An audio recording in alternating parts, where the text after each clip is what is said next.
ओम नमः शिवाय. कसे आहात सगळे? रनिंग करताना इतका भयानक पाऊस आला कोकणात, तर माहिती आहे किती पाऊस असतोय. बापरे. रनिंग करून आल्यावर चांगली आंघोळ केली. ही पॅन्ट घातली होती पण अशी कम्फर्टेबल नव्हती, टोचत होती. मग दुसरी चेंज केली. अशी कम्फर्टेबल असलं का बरं वाटतं जरा.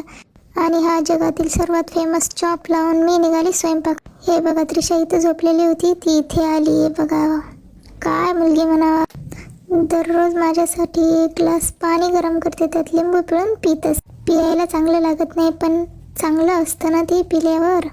माझे व्हिडिओ आवडत असतील तर नक्की फॉलो, शेअर, कमेंट्स करत जा. मग घेतली भाजी करायला. ही भाजी तर कुणालाच आवडत नाही, मला पण काय प्रोटीनदायक आहे ना, तर हेल्दी आहे, खावा लागते. कुणाला ही भाजी आवडत नाही बरं? कमेंट करून नक्की सांगा मला. मला तर नाही आवडत, तुमचं काय नक्की कळवा. भाजीमध्ये काय बेसिक मसाले टाकले आहे घरचे: लाल तिखट, हळद, मीठ, जिरे आणि कढीपत्ता. हे बघा आपली भाजी तयार आहे शिजण्यासाठी. इकडे मी पर लगेच चपात्या पण बनवून घेतल्या. आणि अशी टम्म फुगलेली चपाती, आहा हा हा हा, कुणाला नाही आवडत. माझ्या मोठ्या चपात्या आहेत.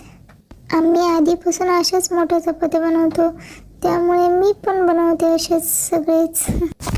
माझ्यासाठी मी रात्री भिजत घातलेले कडधान्य, यांना परत बनाना शेक बनवायची तयारी केली. बनाना शेक बनवून त्यांना घेऊन आले, त्यांचा टिफिन वगैरे भरला आणि इकडे माझ्या नाश्त्याला लागले. त्यांना बाय बाय केला. आणि त्रिशाचा बघा अभ्यास चालू आहे. नंतर तिला झोपी लावली. संध्याकाळी आम्ही असंच फिरायला जात असतो. भेटूया पुढच्या ब्लॉगमध्ये. Bye bye.